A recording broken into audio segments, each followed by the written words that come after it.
Perkenalkan, nama saya Eta Susanti, NIM 047, mahasiswa Fakultas Ekonomi dan Bisnis Universitas Andi Jema Palopo. Kali ini saya akan berbagi informasi mengenai teori pertumbuhan ekonomi yang dikemukakan oleh Simon Kuznets. Nah, menurut Kuznets, pertumbuhan ekonomi merupakan suatu kenaikan kemampuan jangka panjang suatu negara di dalam menyediakan berbagai jenis macam barang untuk penduduknya dalam jumlah yang banyak. Dan menurut Kuznets juga terdapat 3 faktor yang menentukan pertumbuhan ekonomi. Yang pertama yaitu pertumbuhan ekonomi suatu bangsa dapat dilihat dari adanya peningkatan terhadap persediaan barang secara terus-menerus. Contohnya yaitu tingkat produksi terhadap barang pokok yang terus meningkat. Dan yang kedua yaitu kemajuan teknologi. Kemudian yang ketiga yaitu penggunaan teknologi secara luas dan efisien. Kuznets juga mengemukakan ciri-ciri pertumbuhan ekonomi modern.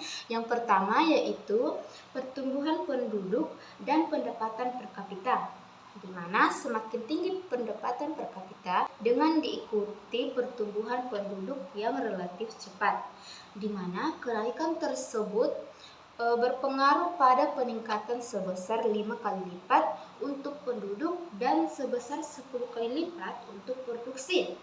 Kedua variabel ini yang memungkinkan memberikan dampak yang relatif signifikan terhadap pertumbuhan ekonomi suatu negara.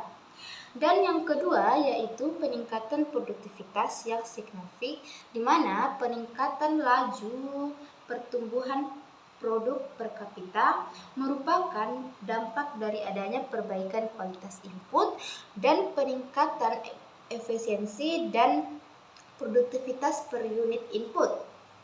Kemudian yang ketiga yaitu laju perubahan struktural yang tinggi, di mana dalam teori pertumbuhan ekonomi modern merupakan perubahan yang terjadi pada peralihan kegiatan. Contohnya dari pertanian ke non-pertanian, kemudian dari industri ke jasa, serta peralihan dari perubahan perusahaan perseorangan ke perusahaan yang berbadan hukum, sehingga menyebabkan peralihan kualitas status buruk. Dan yang keempat yaitu pertumbuhan urbanisasi, di mana arti kata dari urbanisasi ini yaitu perpindahan penduduk dari wilayah pedesaan ke wilayah perkotaan. Nah, urbanisasi ini termasuk dalam pertumbuhan ekonomi modern, di mana masyarakat akan berbondong-bondong untuk mendatangi sebuah pusat industri yang relatif lebih maju dalam rangka mengubah nasib mereka.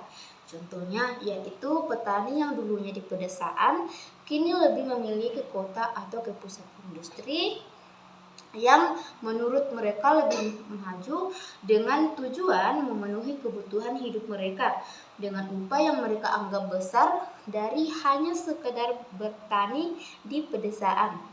Kemudian yang terakhir yaitu ekspansi negara maju, di mana perkembangan negara maju ini tidak dapat menyebar ke berbagai negara yang terbelakang. Hal ini disebabkan atau dikarenakan karena berbagai faktor, di mana negara terbelakang itu tidak mampu untuk mengikuti negara-negara yang sudah maju.